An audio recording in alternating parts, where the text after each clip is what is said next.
त्यांना येऊ देत ना. तुम्ही पण मागे चल. हां बरं. आदरणीय भुजबळ साहेब आज नाशिकला आलेले होते आणि मी त्यांची सदिच्छा भेट घ्यायला आलेलो होतो आणि आमच्याबरोबर महायुतीचे सगळे कार्यकर्ते होते आणि महायुतीच्या सगळ्या कार्यकर्त्यांना त्यांनी मार्गदर्शन केलं आणि साधारणतः महायुतीचा उमेदवार निवडून यावा याच्यासाठी आम्हाला आशीर्वाद दिला. मी त्यांचा फार ऋणी आहे आणि त्यांनी केलेल्या मार्गदर्शनप्रमाणे आम्ही सगळे कार्यकर्ते चालणार आहोत. चला रोल का रे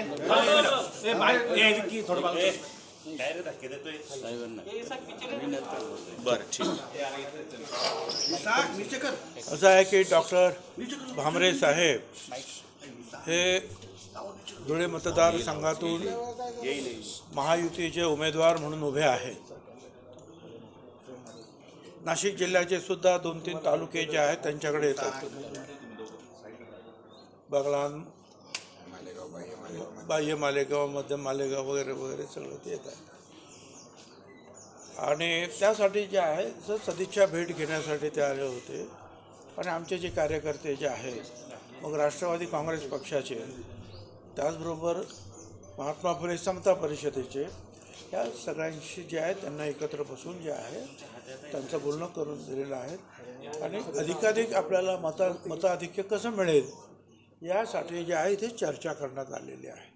मी सुद्धा आपल्या माध्यमातून हे सांगतो आहे की महायुतीचे उमेदवार जे आहे डॉक्टर भामरे साहेब हे अतिशय चांगले सदस्य आहे. चांगलं काम आहे त्यांचं. लोकांना ते मदत करत असतात, सहकार्य करत असतात. पहिल्याच वेळेला जे आहे ते त्यावेळेला तुम्हाला कल्पना आहे की ते डिफेन्स संरक्षण खात्याचे राज्यमंत्रीसुद्धा राहिलेले आहेत. तर हे आपल्या सगळ्यांचं जे आहे अभिमान वाटावी अशी ही गोष्ट आहे.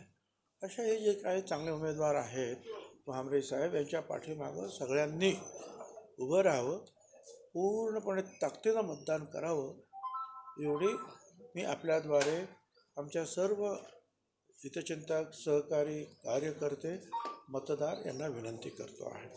आणि आम्ही सगळं भामरे साहेबांबरोबर जे आहे पूर्ण ताकदीनं उभे राहणार. आपण प्रचाराला उतरणार आहात धुळे मतदारसंघात काँग्रेसच्या प्रचाराला आपण जाणार आहात. आता हे तुमच्यासमोर बोललो हा सुद्धा प्रचार नाही का? आहेत ना, जाणार.